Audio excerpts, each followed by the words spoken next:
Hello, you're watching the Great Canadian Bagel here, and today we have another Canada update.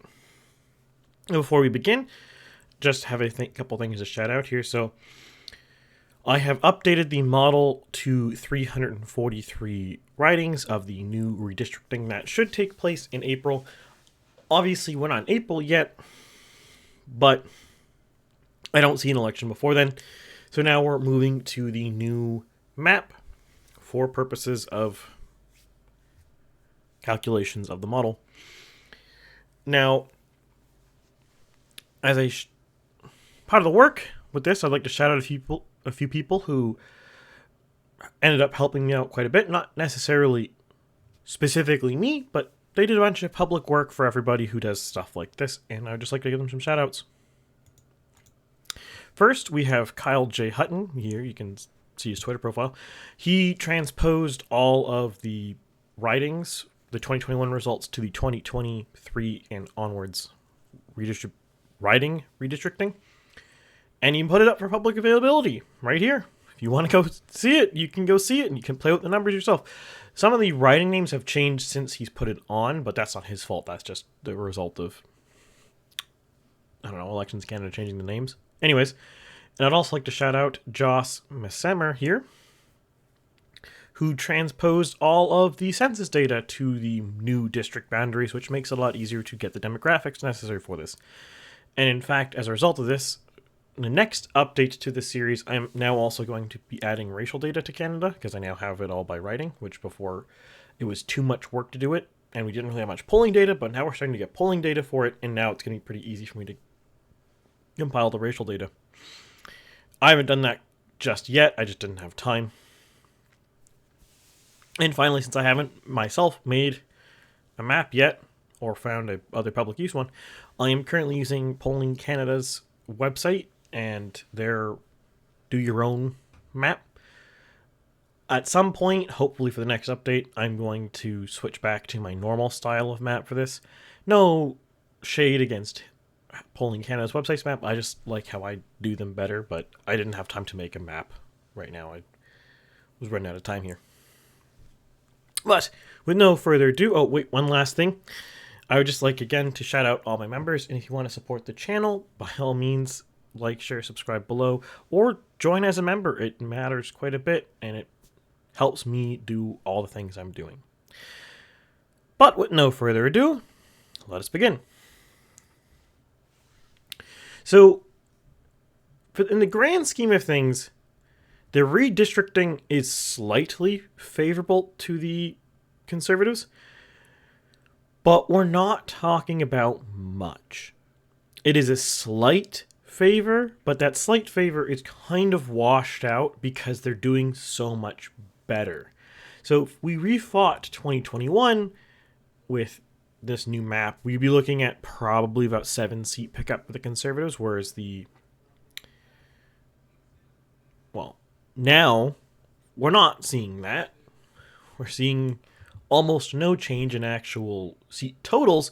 Some individual seats here and there, which like in Newfoundland, Avalon's flipped the other way because of the redistricting. It's taken a little bit of St. John's into it. So, whoa, sorry about that. Pull this over. So we can see here, this is the last month's update, and this is this month's update. There's been a little bit of vote change, and that's not really per se a result of the redistricting. That's just polls. But the seat changes have only really been actually in the Liberals' favor here, because the Conservatives are being so good. The redistricting actually made some of their seats safer, but between the slight polling swing and the redistricting, it's helped the Liberals pick up a couple seats. But we're not talking about much. We are in the small decimals, or like 1-2 seat difference here. And either way, the Conservatives have a decisive majority.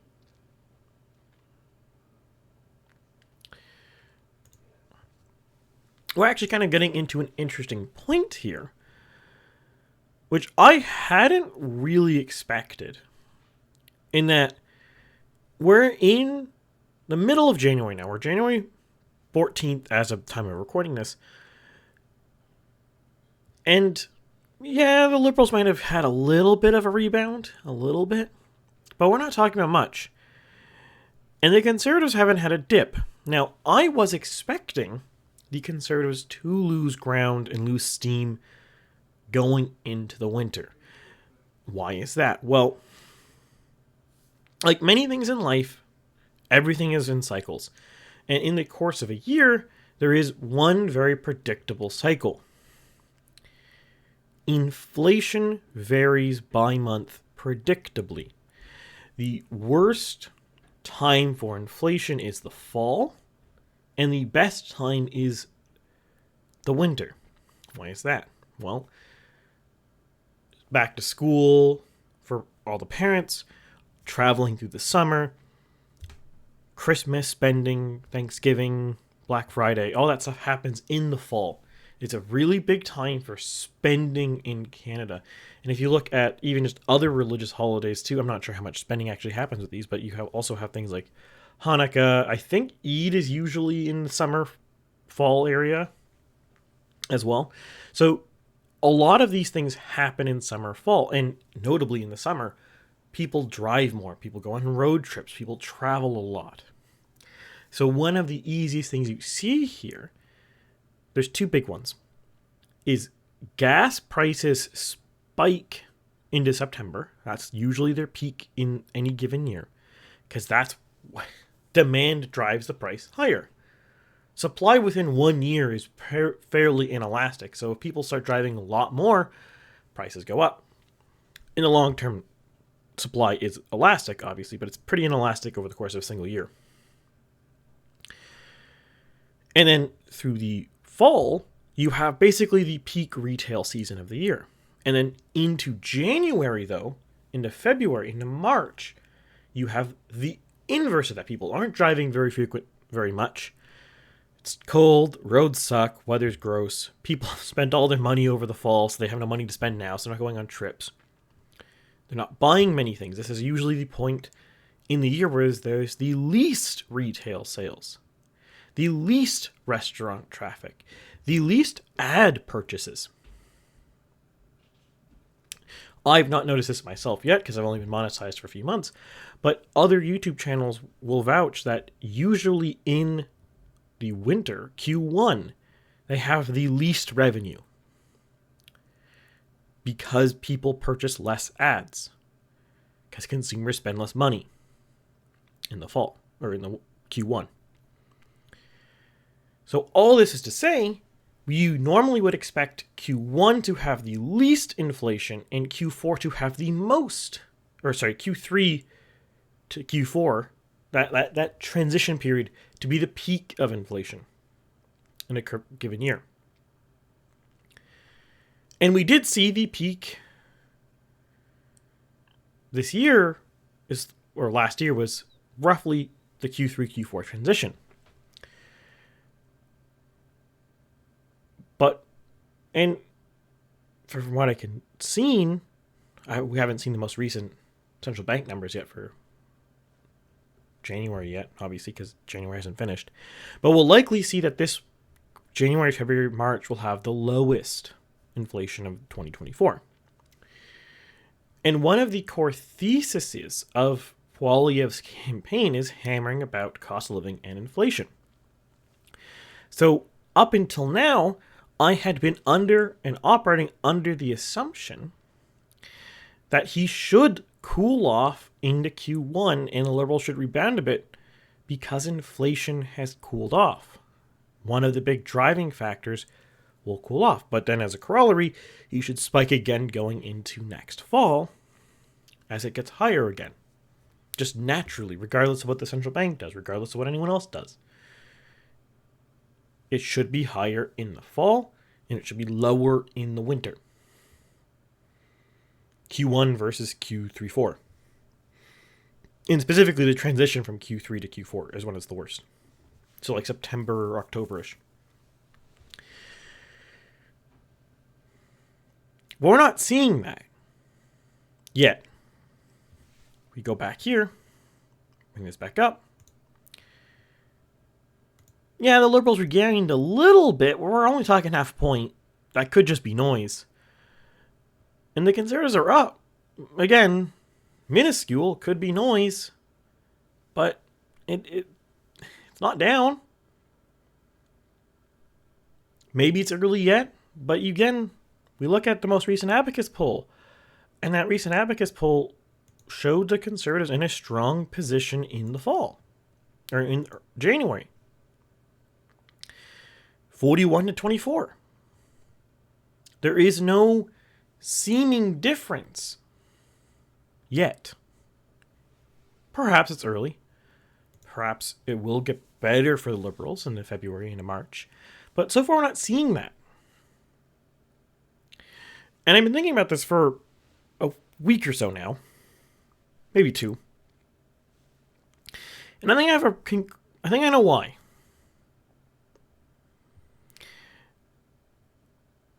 And it's to do with interest rates. See, inflation has cooled off largely because we've hiked interest rates substantially. But that's not the only reason why Poilievre was doing well. And he's noticeably, or if you've noticed him recently, he's pivoted a little bit in his rhetoric. He's pivoted in what he's talking about. Yes, he's still hammering inflation, cost of living, but he's focusing more and more on housing right now. Not just homeowners buying houses and their mortgage payments, but also renting. Because no matter what anyone says, those two things are very, very correlated. If renting is substantially cheaper than mortgages, people will rent. And we're talking about for the same square footage, obviously. People will rent. If mortgages are substantially cheaper, people will buy houses. And as a consequence of those two actions, the rental payment and the mortgage payment for the same size building for the similar square footage should be almost the same in a healthy economy. In the short term, it might be different, but in the long term, it should be roughly equal. Now, in the long term, you're probably going to see rent being slightly more than mortgages because to buy a house, you need a lot of initial capital right now, whereas renting, you don't need capital. You just pay your monthly payment. You don't need $20,000, $30,000, $40,000 in cash on hand. Even more in some cases, if you're buying $1 million house in, say, Toronto, you need not only $50,000 for your minimum 5% down payment, but you also probably need in the realm of another $50,000 in closing costs in cash on hand. So you're looking at nearly $100,000 for a minimum down payment. And that's going to keep it from being exactly equal, but it's going to be close to equal. They're related. And this pivot is probably what's keeping him going here. And you noticed recently, he's now talking about the impact immigration has on renting, on mortgages, and even to an extent on healthcare. And that's just obvious. There's no rational reason you can deny that that has an effect. If you have more people, and in the short term, housing and healthcare is inelastic, you're going to have shortages. In the long term, it should adapt, but we don't live in the long term. We live in the short term. We live in the medium term.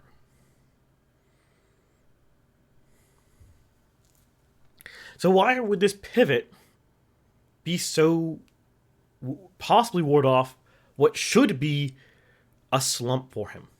And a slump not caused by his own rhetoric, not caused by actions, just caused by the nature of politics, just reality of the economy. Well, the interest rates are currently, central bank rate, I believe, is 5% as of recording. Actually, I'm going to go check that. I'm correct, it's 5%. And that means any new mortgage right now is going to be north of 5%. Could be as low as 5.14, could be as high as the market rate right now of 5.74. Could be even higher if you're going for a variable or if you're going for a shorter term. Now, most people in Canada, mortgages are well below 5%. I believe the current economy-wide average is 3. It might be 2. It's 2.5 to 3 range. I don't recall the exact number. It's in that range. So a lot of people are going to basically double their payment soon. And it's something in the realm of 50 to 60% of mortgage holders are going to renew by fall 25. About, I think, 40%, no, something like 30% this year and 30% next year.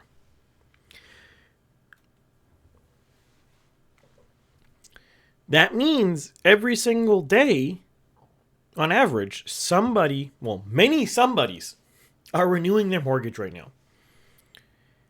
And they renew their mortgage and they're going from probably, let's say, 3%, to be generous, to be conservative on this. And then you're going up to 5. Now, 2% might not sound like a lot, but you're talking about likely in the realm of thousands of dollars per, likely. One second, I'll do some numbers for this. If you're going from 3% on a 5-year fixed on, say, a house worth $400,000, which is a cheap house today, but you already had a mortgage, so let's say it's only $400,000 left, and you're renewing. You're going to go from $1,970 to $2,430 in monthly payment, going from 3 to 5%. If you were on the lower end and you were at 2%, now you're looking at $1,770 to $2,430. You're looking in the realm of $640 per month.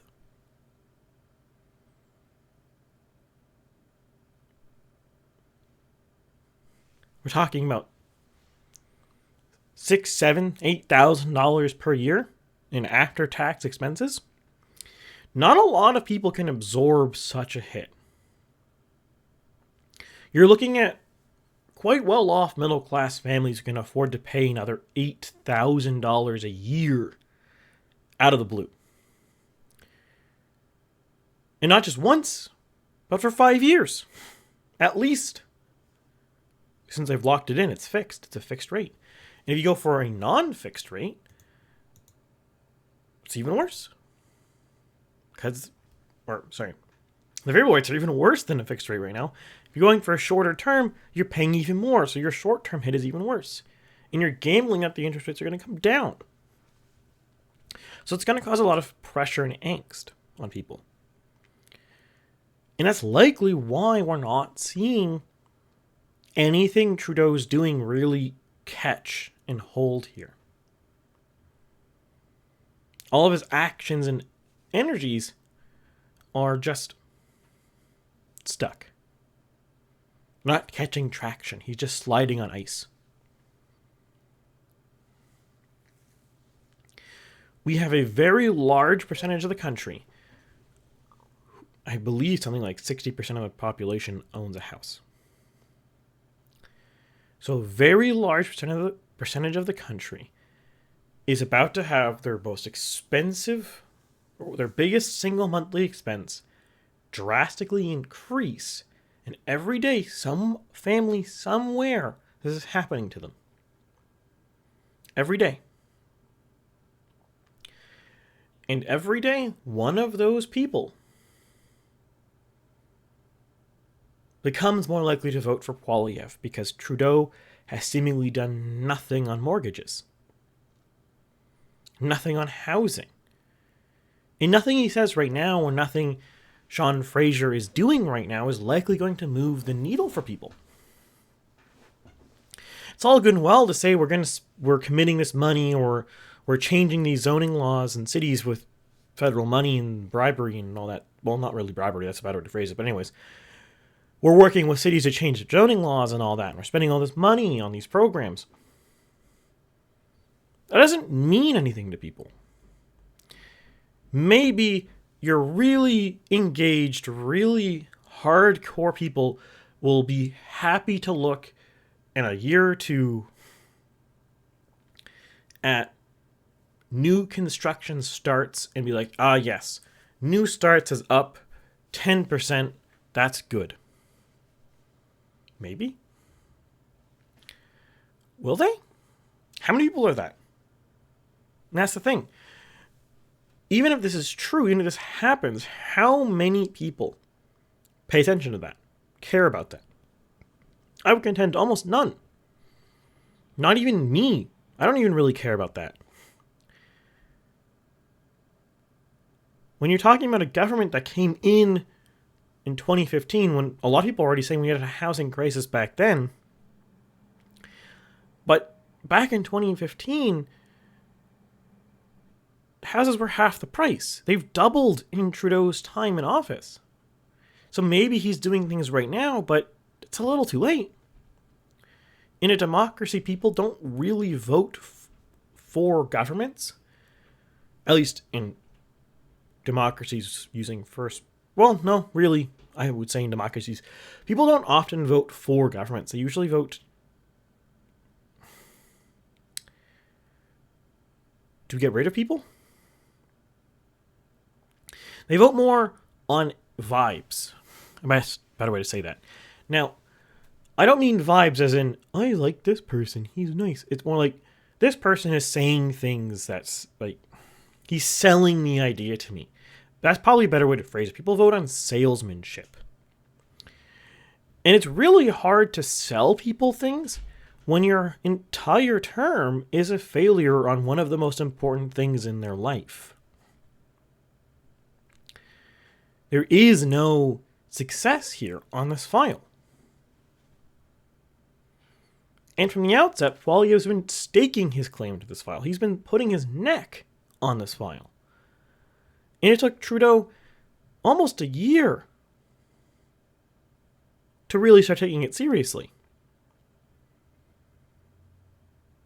And even then, a year after Poilievre got elected, that is. And even then, even after that year, we have July, August, September, with really nothing.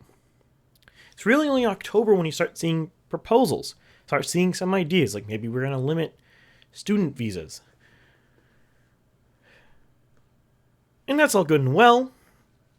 And they do stuff like that, it'll probably help them a little bit. But they're not going to get much credit for that when they're the ones who increased the quotas. When they're the ones who spent recklessly that caused the central bank to have to put the rates so high. There's only so much grace they can get from voters. And when you're a 10-year-old government in 2025, you don't have any grace to spend. And that's the situation that Trudeau government really sees itself in. They're not losing right now because of a few things. They're not losing right now because of scandals. They're not losing right now because of incompetence in government. They're not losing because of spending. They're not losing because of immigration. They're not losing because of housing. It's the confluence of all of these things. And if it's one thing, you can fix it. But it's not. And there's no sign that it will go back to being one thing. Now, they likely have had some success recently with things like their dental program. That might be part of the reason why they rebanned it a little bit in December, because I made a big announcement about that. But that only helps them so far. And that's the key. Programs like that only help so much. The people who really benefit from something like the dental program are voters who probably don't own a house, because your mortgage payment's going to completely wash out any savings you make in dental.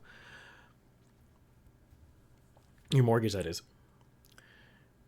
And it's likely renters, lower income urbanite renters who are already a strong constituency for the Liberal Party, and they mostly fight with the NDP for them.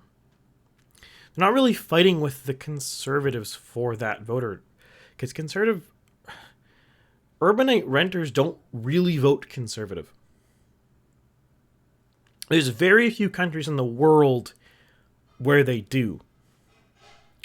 And usually urbanite renters who do vote Conservative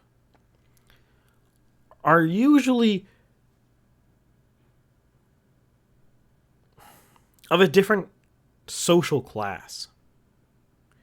I don't necessarily mean like wealthy, like upper class, but I mean like your tradesman might be a poor, lower middle class urbanite renter,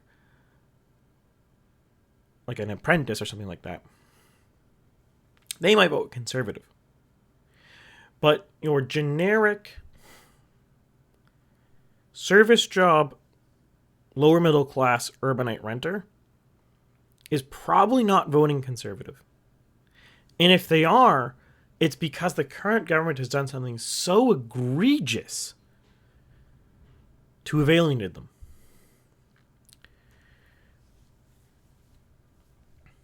To have pushed them to this position. But in reality, they're just more likely to not vote.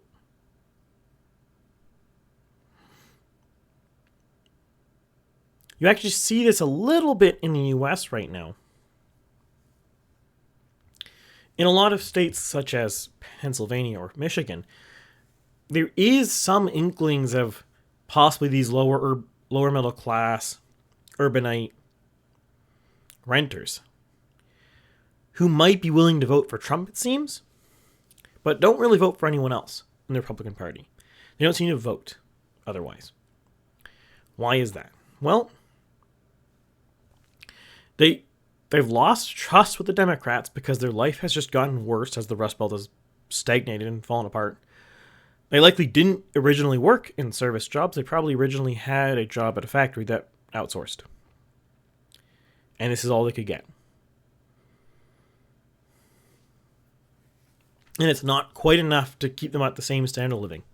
Because most service jobs, unfortunately, undergo lots of wage suppression, but we're going to go on that's a whole other thing. I'm not going to get into that here.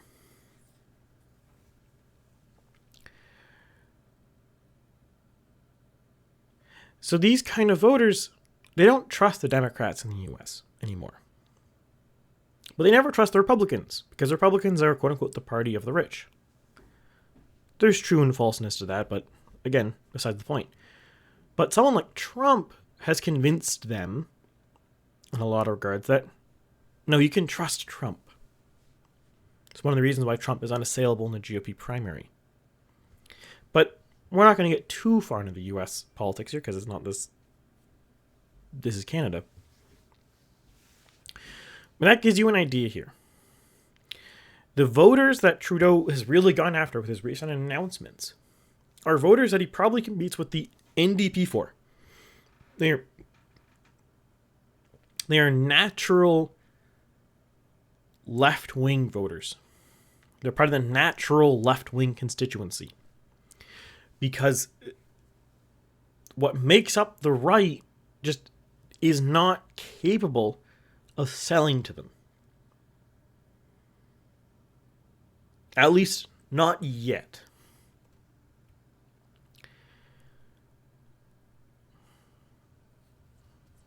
So where does that put Canada here? Well, I don't like to be too bold in forecasts. Trying to guess 2 years in advance is always dubious. That's why all these forecasts are calibrated to the day of the video release. So this is a forecast for January 15th. We're not forecasting for October 2025. That would be foolhardy. We're forecasting for the day of the video release. But if we look at the trends here, and what's seeming to be happening is we probably will get stagnation this winter. January, February, maybe March. But come the spring, come the summer, we'll start to see the Conservatives gain ground again. We don't have an election called. There's some speculation of a fall election next year and at the same time as the U.S. election. I don't buy it, but the speculation exists. There's always speculation, to be honest. But anyways, so we could potentially see an upswing to then, which would probably cancel any election. But if there was an election, it would probably lead to a very strong Conservative performance. 25 is more up in the air. Maybe by then, mortgages will or inflation will have cooled off enough that the central bank can start reducing interest rates. I'm skeptical, especially with all the conflict in the Red Sea with the Houthis right now, blockading the strait. I suspect they'll probably stoke inflation, in which case that actually might cause Conservatives to gain ground if inflation is stoked because of that. I don't think you'll have that big of an impact, at least initially. Maybe long term, but not in like the immediate month or two. Sorry, medium term, not long term. Sorry. But I don't really think we're going to see in 25. We have a chance here for the Liberals to rebound. I don't think it's a good chance, but I think it exists still. I don't think Poilievre is a shoo-in just yet. The real challenge for Trudeau is he needs to have made real progress come spring 25. That budget is everything. When the spring 2025 budget is tabled, if they can point to last year we had an increase in new constructions, even with rates this high. We capped student visas and now we only get 400,000 instead of 800,000 or something like that. We did all these programs. We did the dental. We did the other ones. They might be able to get the NDP to give them 6 more months. And in those 6 months, if they're actually making progress, that might give them just enough to pull out a minority. Maybe. But it's a narrow window. It's a narrow path. It would require well-disciplined, competent government. And we just don't see that from Trudeau. He's not disciplined. He just had another minor, admittedly, but still another ethics scandal by taking a $100,000 vacation from a friend. Yeah, in the grand scheme of things, it's not the biggest deal in the world, but how many people's friends can give them a $100,000 vacation just at the drop of the hat? It's very clearly an ethics problem. Especially in a time like this, in an economy like this. It's bad taste to even accept that. And that's kind of what we see with Trudeau all the time. I mean, just go back to 21. He quite infamously said, "I don't think about monetary policy." He said that in an election.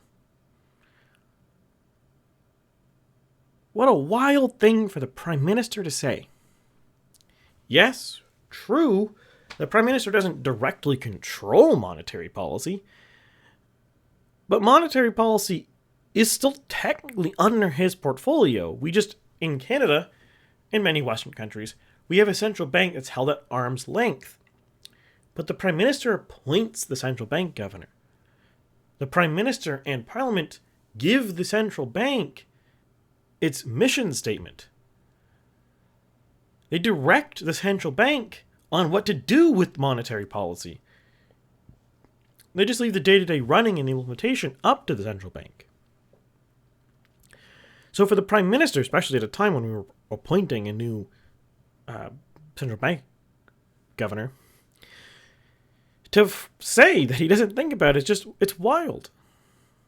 It's one of the core purviews of his job. One of the main things he needs to do. And he doesn't think about it at all. Is it a surprise then that we saw massive inflation? Probably not. And that's the situation Trudeau's in. He has the instincts for campaigning. In a lot of regards, he probably would have been a better... I don't even know what you would call this, but if he was effectively a puppet prime minister and the deputy PM was actually running the show, his government probably would have been more effective. But unfortunately, despite what some conspiracy theorists might think, no, Trudeau is running the show. And that's why we have a problem here. He doesn't think about this stuff. He doesn't have the discipline. And that's really the issue with the Liberals. Now, the problem with the Liberals, despite what many people say, replacing the leader will do worse for them. Because yes, Trudeau has a discipline problem, as I just articulated. But he has charisma. He has personality. He has an aura about him. He commands attention. He has good political instincts. He is not a bad politician. He's just not a disciplined politician. That's the problem with him. If he had discipline, he wouldn't be as bad as he is. He would actually probably be winning right now if he had discipline. He doesn't have that. But the rest of his cabinet, the immediate, obvious runners-up to his leadership, people like Freeland, people like Anand, people like Sean Fraser, even though he's more of a secondary B-tier cabinet minister anyways, or Champagne's, or even Mark Carney's, they don't have the charisma. They don't have the force of presence. They don't have this.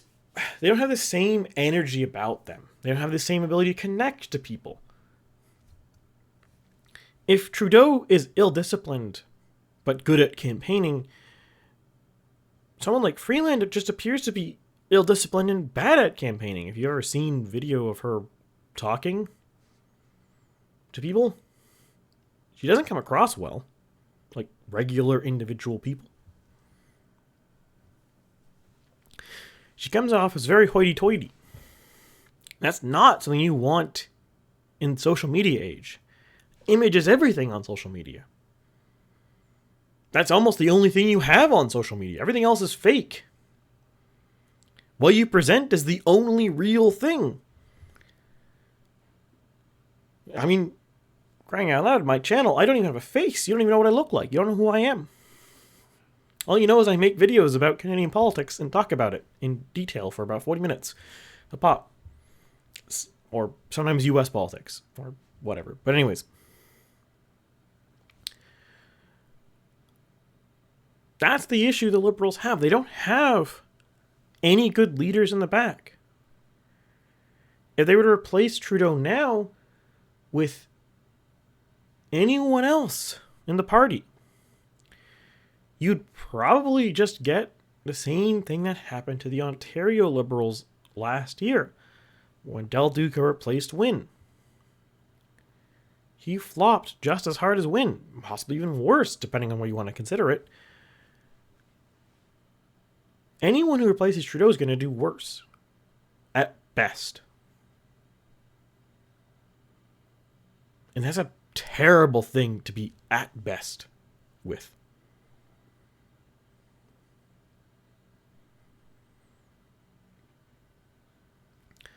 But there is still a path for Trudeau. Poilievre and anyone else can't underestimate that. If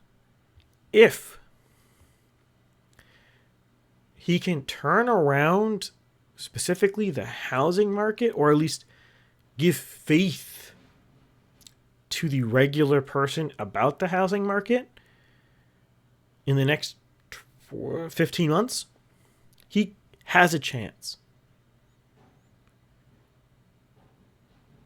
It just might be a little too late. But only time will tell. But with that, I bid you adieu, and once again, call if you want to say anything, comment below, do all those things. With that, see you next week.